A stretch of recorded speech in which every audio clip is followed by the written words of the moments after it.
And we'll begin our usual way for our Dhamma Talk evenings, chanting the refuges and the precepts together.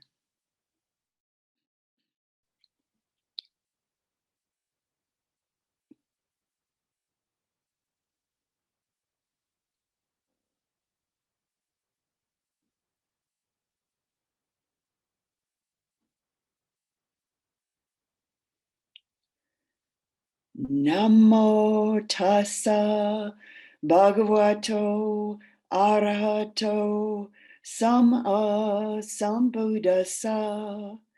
Namo tassa bhagavato arahato sambuddhassa. Namo tassa bhagavato arahato sambuddhassa. Buddham saranam gacchami. Dhammam saranam gacchami. Sangam saranam gacchami. Dutiyampi Buddham saranam gacchami. Dutiyampi Dhammam saranam gacchami. Dutiyampi Sangam saranam gacchami. Tatiyampi Buddham saranam gacchami. Tatiyampi Dhammam saranam gacchami. Tatiyampi Sangam saranam gacchami.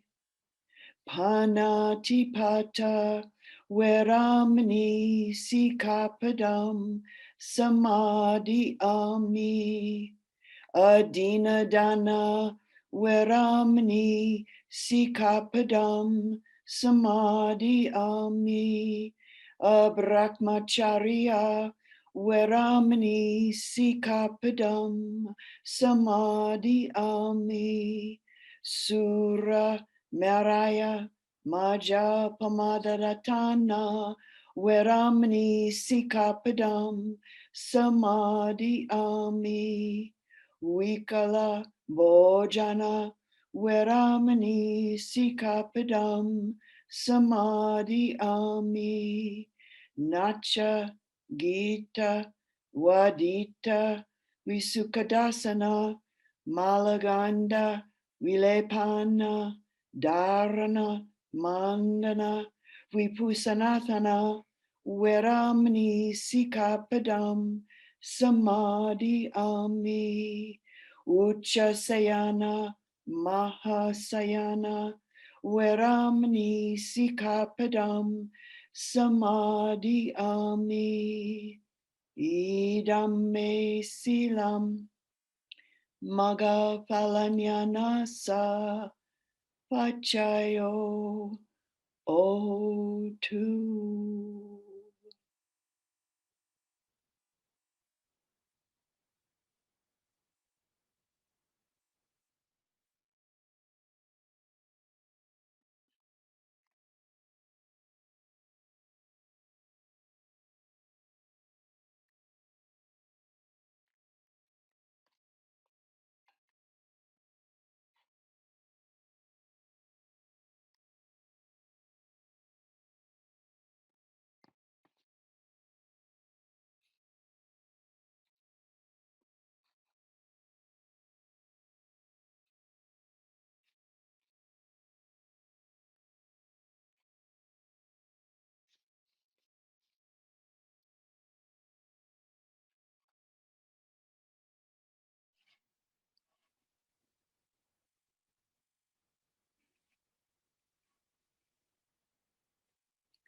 With this evening's Dhamma Talk reflection, we'll be exploring the teachings and the practice of forgiveness.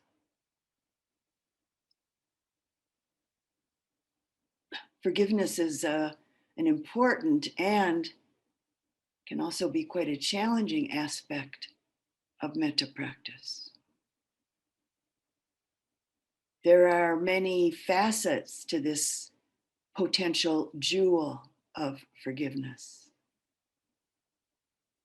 And so this evening we'll be exploring some of these facets. Forgiveness is a very powerful energy. It has the power to affirm patience, patience being one of the root energies of metta. Forgiveness also moves the heart, the mind, towards the expansion and the maturation of unconditional loving kindness and compassion.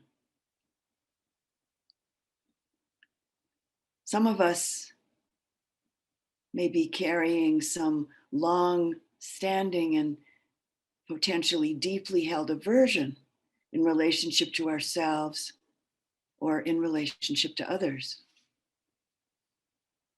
For this painful, contracted energy to release, we can learn to practice and learn to access forgiveness. Our possibly long-held experiences of anger, rage, resentment, sadness, shame, guilt, longing, what can be called our karmic predicaments. Often they carry on within the heart, the mind, from the past. They're carried on over in the heart, the mind from the past. And they're actually experiences that are partially felt pain that can replay over and over again, that can plague us and come up repeatedly, inspired by some current, maybe uncomfortable or unpleasant experience that's occurring in our current life. We, our heart, mind, and our life can feel quite constricted and contracted in these states, as each of us know, because we've all experienced at least some of these states in our life. And so it really, truly is with the heart of great compassion for ourselves that we create the conditions through our practice right here in this very retreat for the possibility of an unfettered, unconditional acceptance, care, and love to develop and blossom. This is what we're doing day in and day out these last days together. This is the path that opens the mind, opens the heart to the great power of metta love, leading us towards a release of the painful burden of the feelings of separation and the relinquishment from the often great weight and painful constriction of guilt or shame, maybe unresolved sadness and resentment or anger or rage.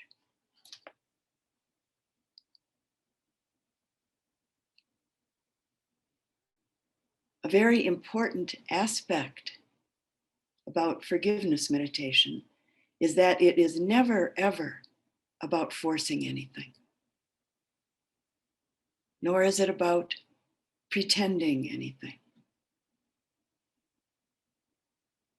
And we don't forget about ourselves. We don't forget about ourselves by habitually continuing to give way to the needs or give way to the wants of others. This is an essential aspect of forgiveness within this process of learning to forgive.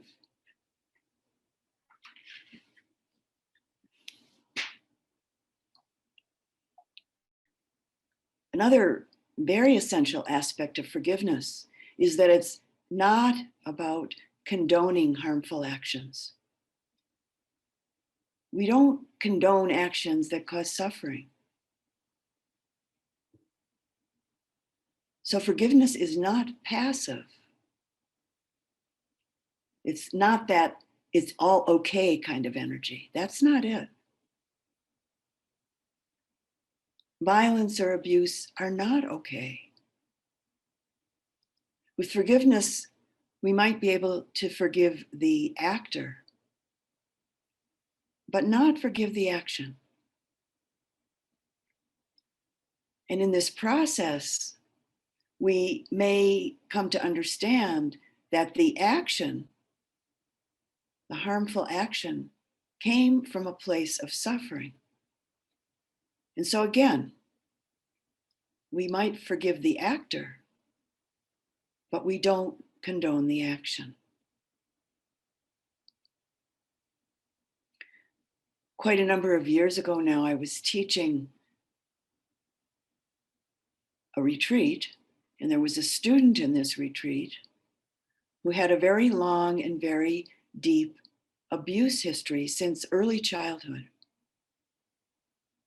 She had done lots and lots of Buddhist practice over the years, and especially metta practice. And she very, very much wanted to be able to forgive her father, who was her abuser. Well, for years of practice, this never happened. She was not able to forgive her father, even though she deeply wanted to.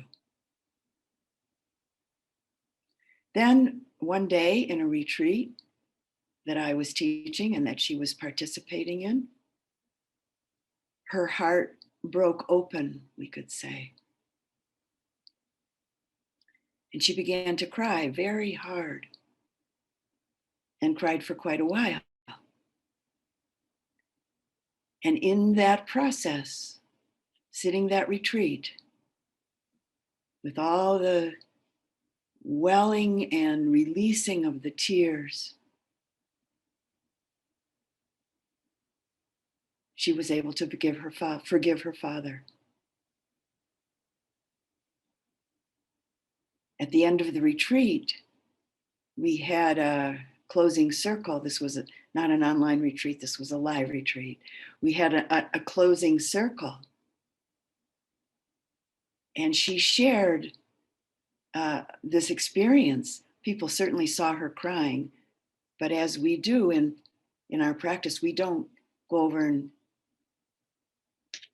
touch somebody or try to help them stop crying. We let them go through their process. So everybody was aware in that particular sitting when she was crying so hard. She shared the process in the closing circle of what was going on and then what happened, and that she was able to forgive her father. And just about every single person in that closing circle began to cry with her as she told everyone about her transformative experience. It was very beautiful, actually.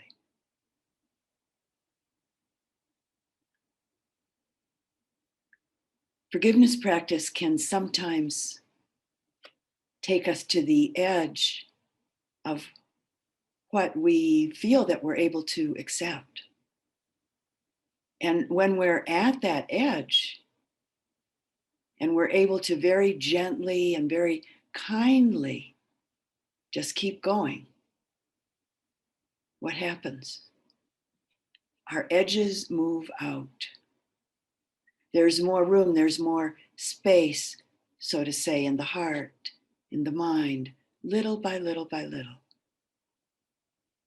And there can be a sense of psychological and spiritual well-being that's quite uplifting and inspiring and healing, accompanying this process of the edges moving out, more space, more room, little by little by little.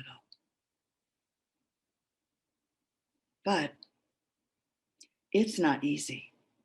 We don't pretend it's easy. It's not. Being at our edge is always challenging. And sometimes it might even feel kind of excruciating. but really, truly, in the long run, and even sometimes in the short run, it can be transformative in very deep and even very profound ways.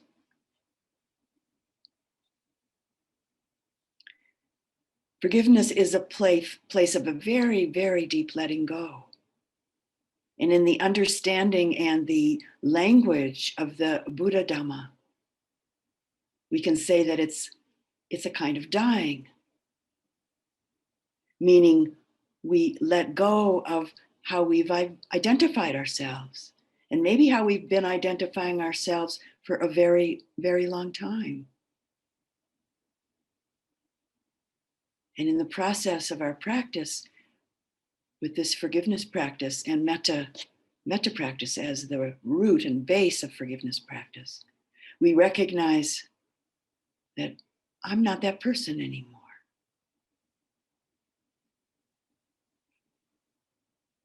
This letting go and understanding moves us towards being able to reclaim energy within our heart, mind, and body that was tied up, that was bound up in the past, and maybe bound up for a long time. And we may not even have known it until that energy starts to be freed up.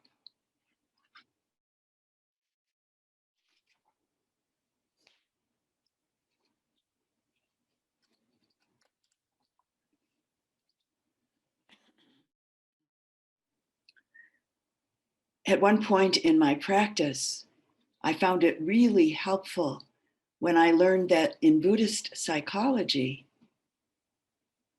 there's a difference made between guilt and remorse. Guilt is a state that saps our energy. Guilt saps all of our energy at times, and it also strengthens our sense of self, our self as being a terrible person, our self as being a very bad person. So, looked at with that understanding, guilt is actually a very self-obsessed, egotistical state of mind. On the other hand, remorse allows for the recognition and the realization that comes with being really, really very honest with ourselves that we did something unskillful. We did something unskillful which caused pain within ourselves and in another or in others. And within this recognition, we then have the space to feel the pain. We're not shut off to it. With remorse, there's an acknowledgement that actually leaves us energy for resolving, for instance, to not repeat our unskillful behavior and to move on.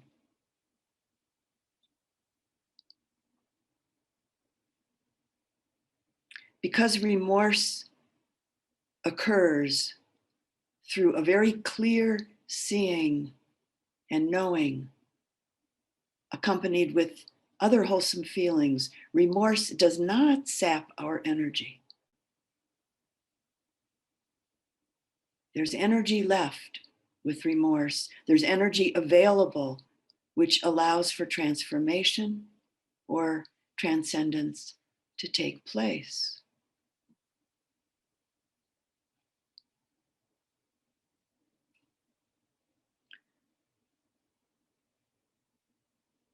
Forgiveness takes many different forms, takes various paths, we could say, as it grows and it blossoms within us. So one is we might very clearly be moved to make changes, maybe to make amends within ourselves, or maybe make changes in relationship to others. Maybe we gain the clarity and the courage to resolve to be treated with more respect and care.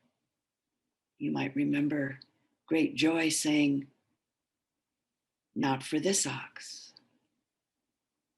Self-respect,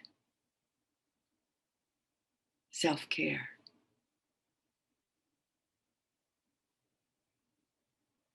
And so with the energy that's now more available through the healing that forgiveness has freed up, we might find ourselves open to new experiences. We might find ourselves open to various new possibilities that we hadn't even recognized before. We didn't even know they were there. And that can be quite uplifting and exciting, actually.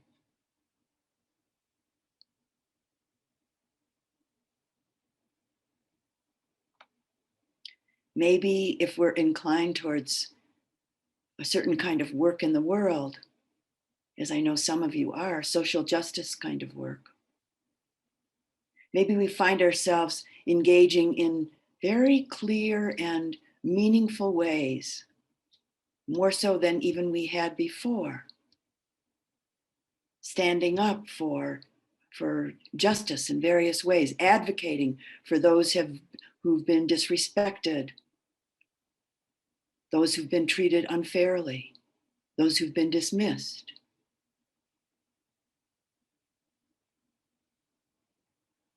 And another manifestation or another form that the success of forgiveness practice can take is that maybe we just simply and clearly let go and just simply and clearly leave a particular situation behind. That can be a very valid response at times.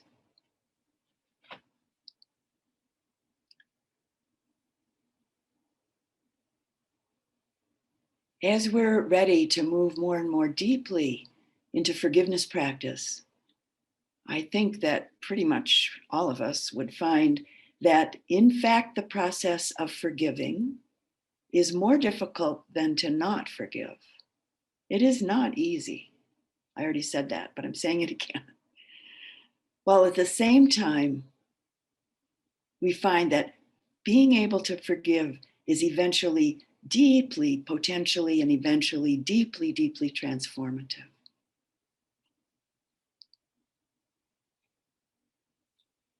What if all of the leaders of the various countries in this world, governed by uniting people, they try in various ways to unite people, there's no question about that. But what if they governed by uniting people under the bond, we could say, of compassion and loving kindness, rather than trying to unite people using fear and hatred? What a different world it would be.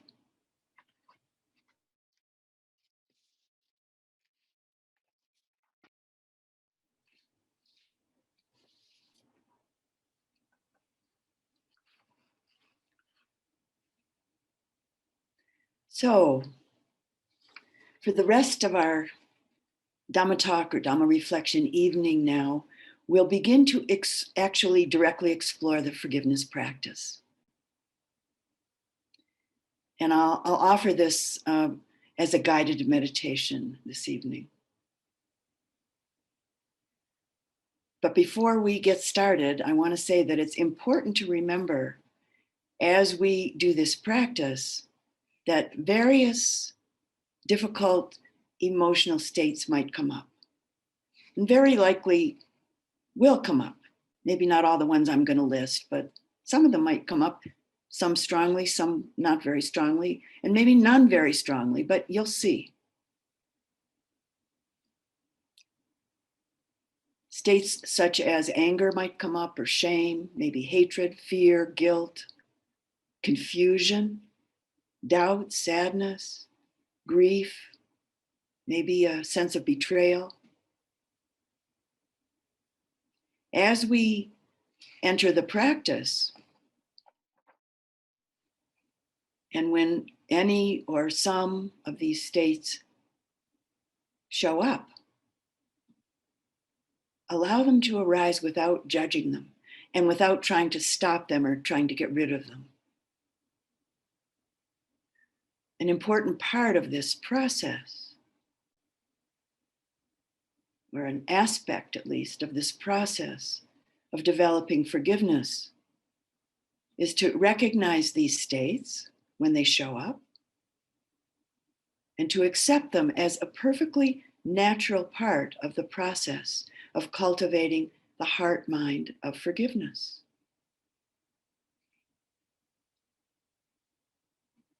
Recognizing, accepting with interest and with the heart of kindness. But, very important, not getting lost in the state.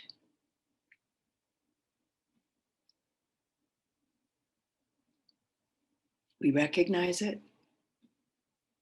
with the heart of kindness and not get lost in the state. And when we're able, when it's time, and we'll know, we gently, with intention and with kindness, return again and again and again to the forgiveness practice and some aspect of the forgiveness reflection.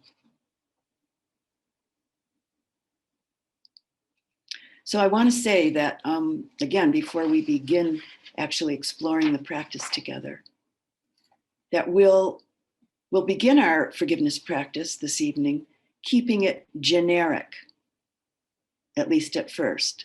And I'll explain what I mean by that. We're going to keep it generic, even though specific people might show up in your mind. When they do show up, specific people, you just let them go by. Just let them pass right through. And there's phrases when I offer, there's 3 different phrases. When I offer you the phrases, I will offer them in a generic way. And so you'll understand what I mean if you don't already know the practice. Some of you I know do already know this practice. If we have time this evening, maybe we'll move along with the practice in relationship to a few specific people. But I don't know if that's going to happen or not. We'll see.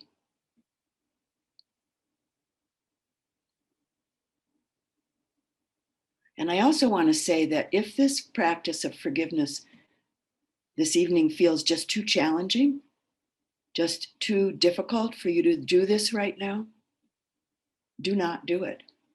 Don't force yourself to do it. You can know that the seeds for the practice have been planted by this discussion, and you can take up the practice another time when it feels like you're ready for it. So if you decide that it's just too challenging, too difficult for you this evening, you can continue with your metta practice for yourself or for your benefactor, for your dear friend, for all beings, for creatures, whatever you find is the right one or the right ones for you to be attending to this evening. So sitting comfortably in your meditation seat.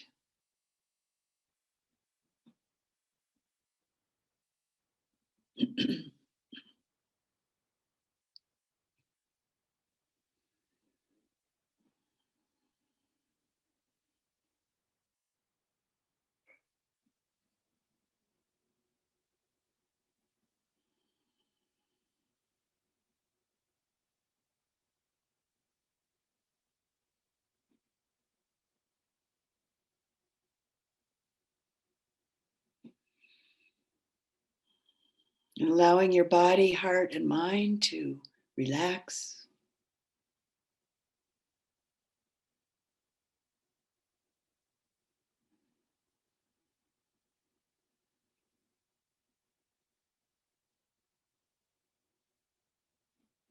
allowing interest and attention to be bright.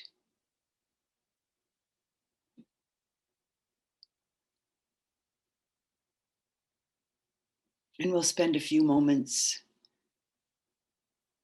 connecting with the sensations of an in-breath and an out-breath at your Anapana spot, helping to gather in the energy for our practice, the capacity for a focused attention to be honed a bit, and allowing ourselves to relax and feel some degree of calm.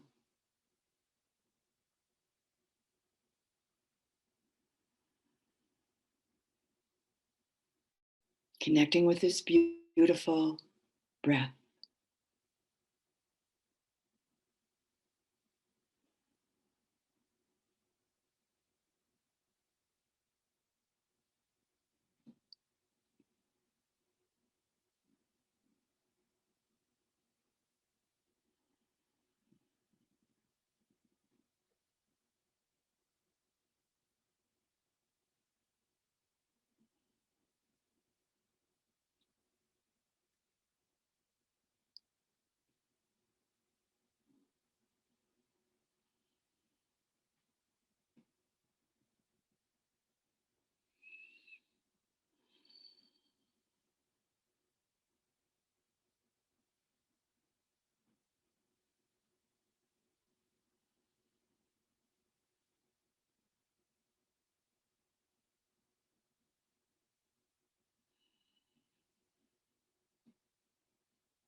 In the first forgiveness phrase for our practice, I'll offer it out loud, of course, and give you some time to repeat it a number of times silently within your own heart mind.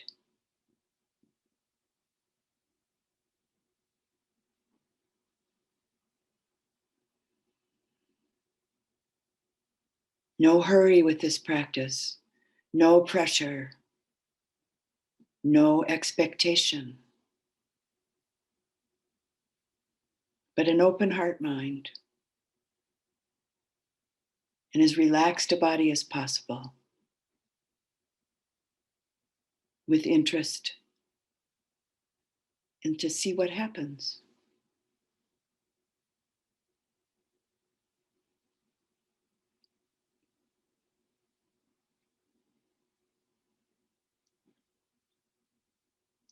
For all the ways that I have hurt or harmed anyone,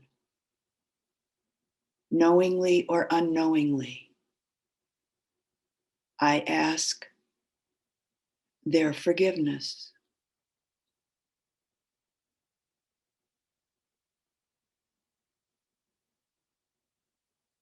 For all the ways that I have hurt or harmed anyone, knowingly or unknowingly, I ask their forgiveness.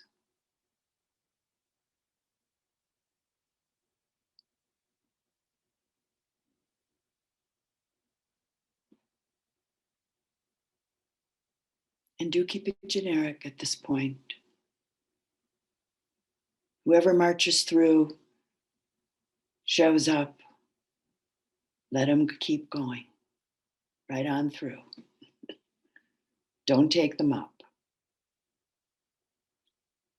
We're doing this in a wise way, hopefully.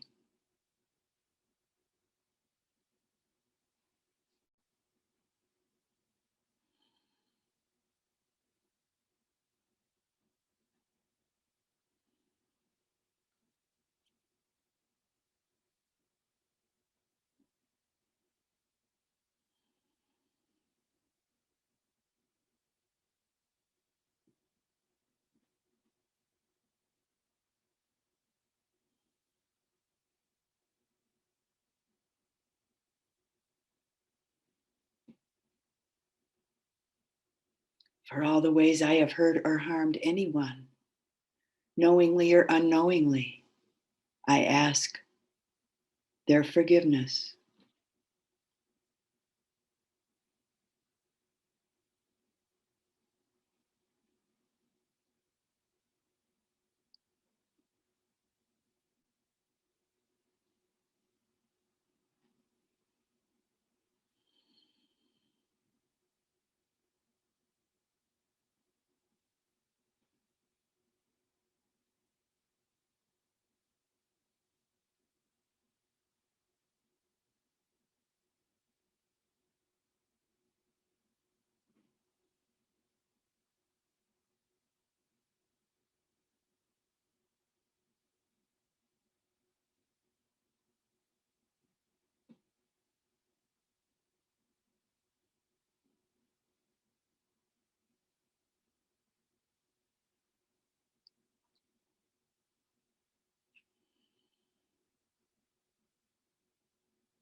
Staying mindful with this practice, mindfully present and aware with what goes on in the body, the heart, and the mind.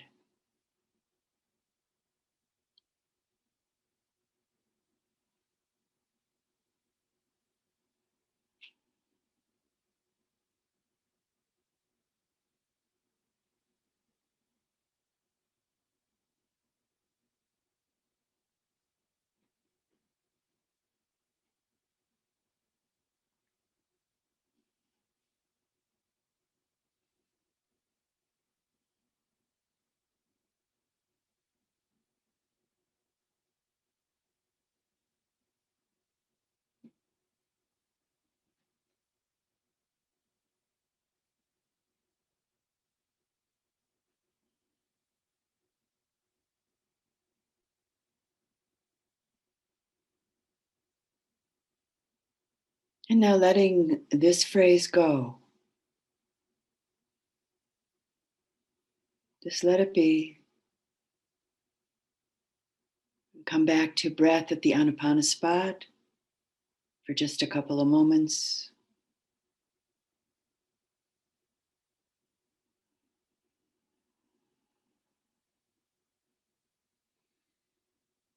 Letting your shoulders drop, letting your back relax, your chest relax, your heart center relax, your belly relax. And just connect with the breath. One breath, one inhalation, one exhalation.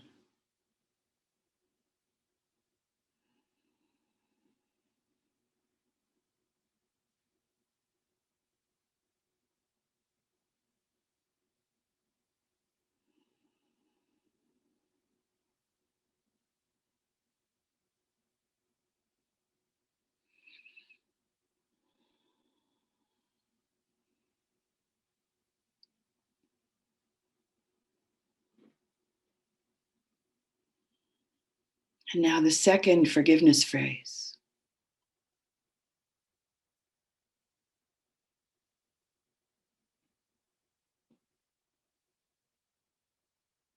For all the ways anyone has hurt or harmed me, knowingly or unknowingly, I forgive them.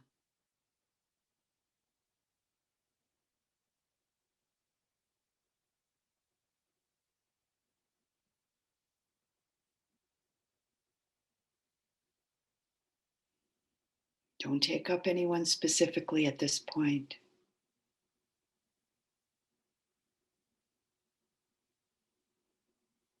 Let it be open. For all the ways anyone has hurt or harmed me, knowingly or unknowingly, I forgive them.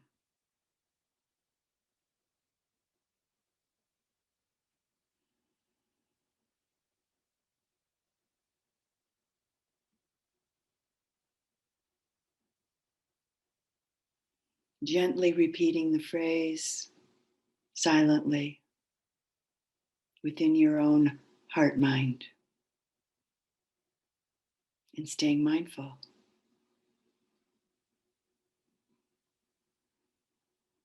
What's happening in the body, what's happening in the heart, in the mind.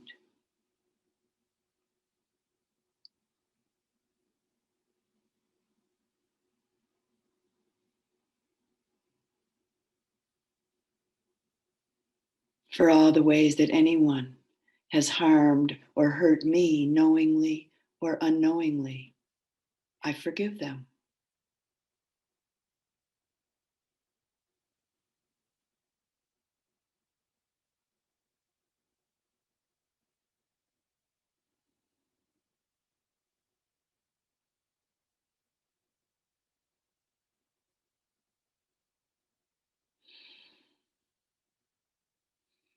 Keep breathing, don't hold your breath. If the shoulders start to pull up, the back starts to contract, the belly gets tight, recognize it, relax. Again.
Don't force yourself to do this.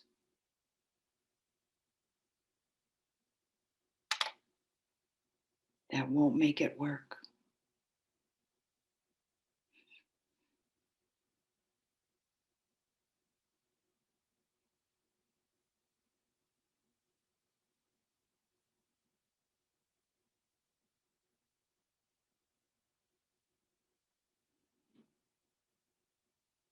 May I be safe and protected from inner and outer harm.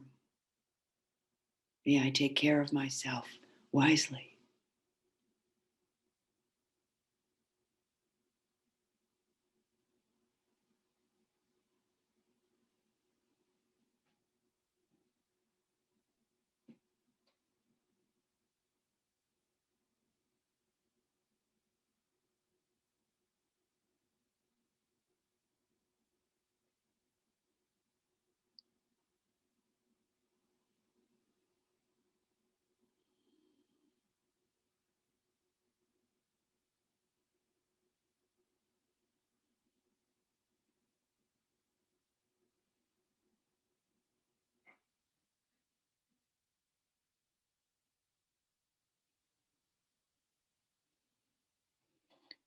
And now let this phrase go.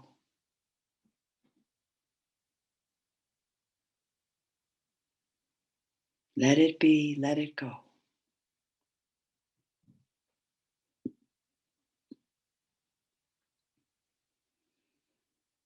And again, let the shoulders drop. They've been scrunched.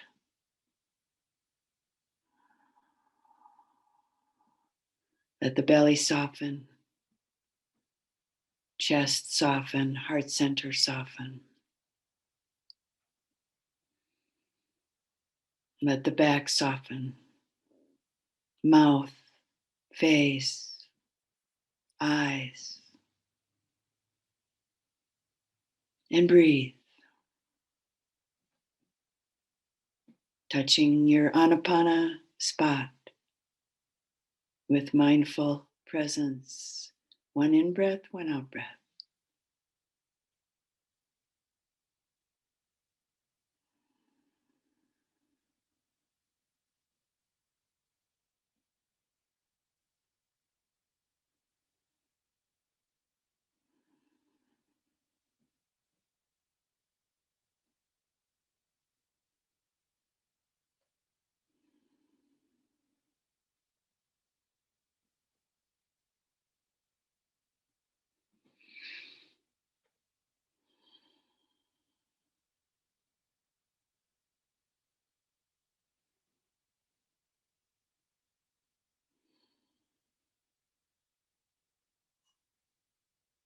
And now the last forgiveness practice phrase.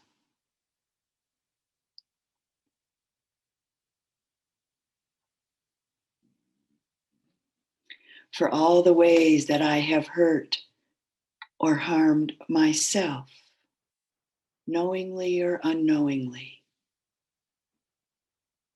I offer forgiveness.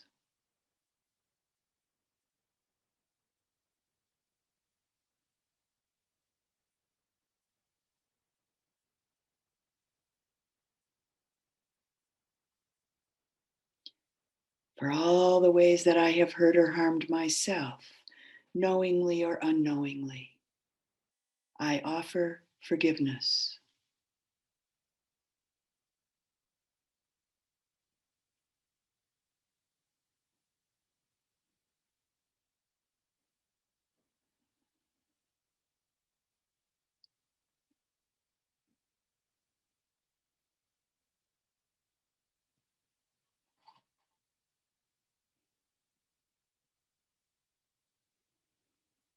If various memories, occurrences, experiences show up, don't dwell in them. Don't sink in them, but recognize, ah, yes, and let it be.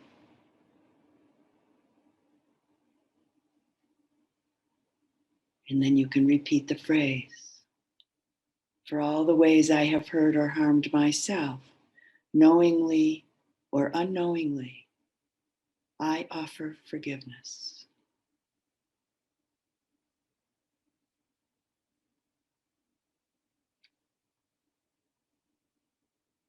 The great power of metta for yourself through forgiveness. The beauty of it. It's available.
For all the ways I have hurt or harmed myself, knowingly or unknowingly, I offer forgiveness.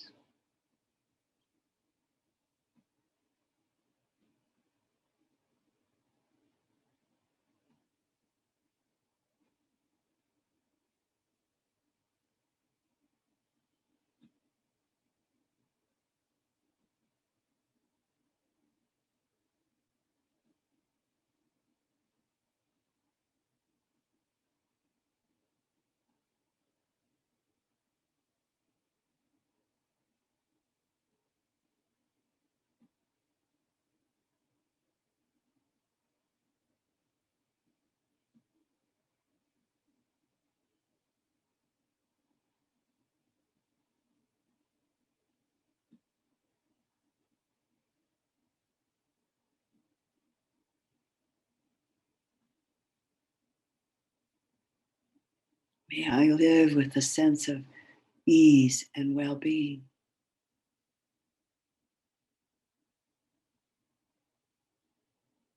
May I love and accept myself completely, unconditionally, just as I am.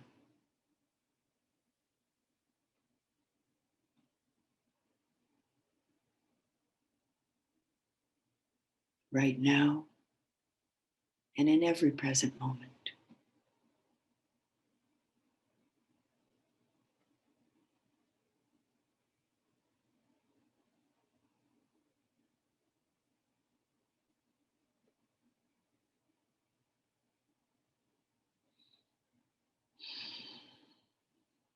Breathing, no holding your breath.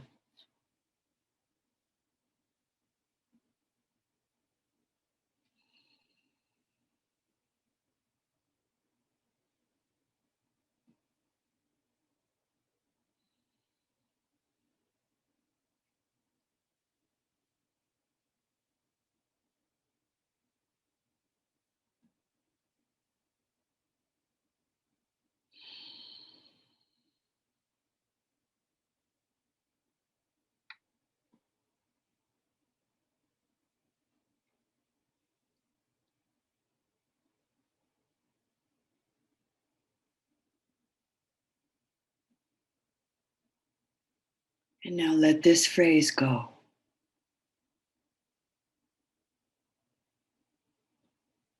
Let it go.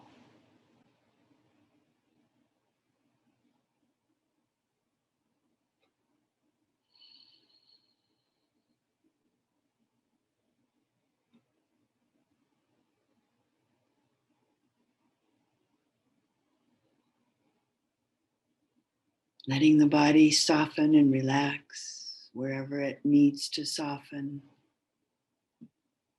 And bring your attention to the breath. Breath by breath by breath.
And some words from Rumi.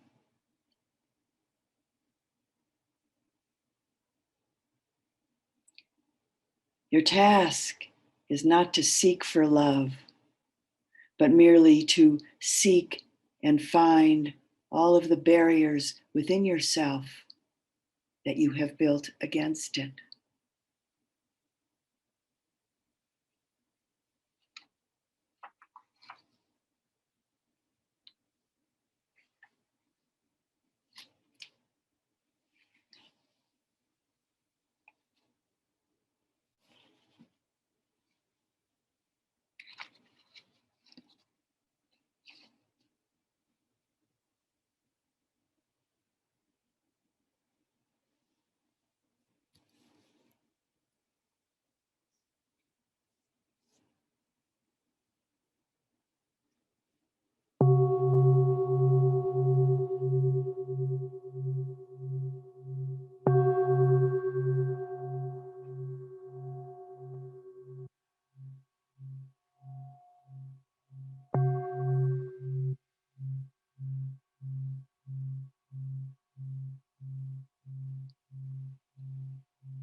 May all of the wholesome energies and the fruits that manifest through our practice serve with immeasurable impartiality, without bias, without prejudice, towards the welfare, the happiness, and the awakening of all beings everywhere, which of course includes ourselves.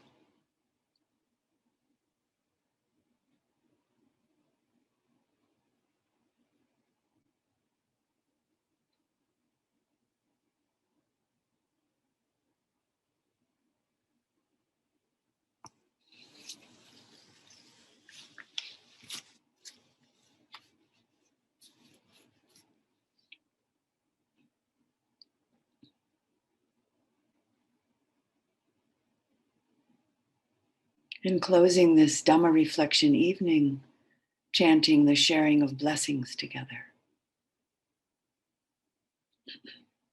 Sort of together.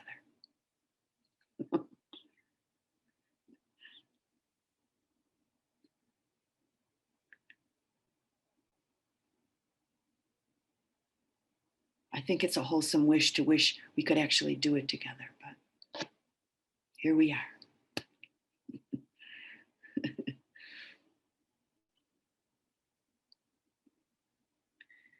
Through the goodness that arises from my practice, may my spiritual teachers and guides of great virtue, my mother, my father, and my relatives, the sun and the moon, and all virtuous leaders of the world, may the highest gods and evil forces, celestial beings, guardian spirits of the earth, and the Lord of death, may those who are friendly, indifferent, or hostile, may all beings receive the blessings of my life. May they soon attain the threefold bliss and realize the deathless through the goodness that arises from my practice. And through this act of sharing, may all desires and attachments quickly cease, and all harmful states of mind, until I realize Nibbana in every kind of birth. May I have an upright mind, with mindfulness and wisdom, austerity and vigor. May the forces of delusion not take hold, nor weaken my resolve. The Buddha is my excellent refuge. Unsurpassed is the protection of the Dhamma.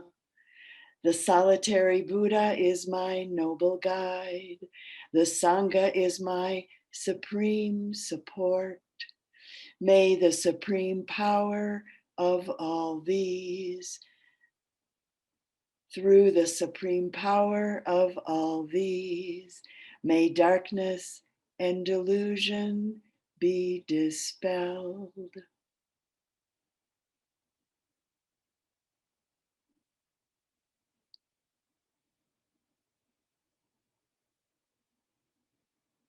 Thank you for your practice.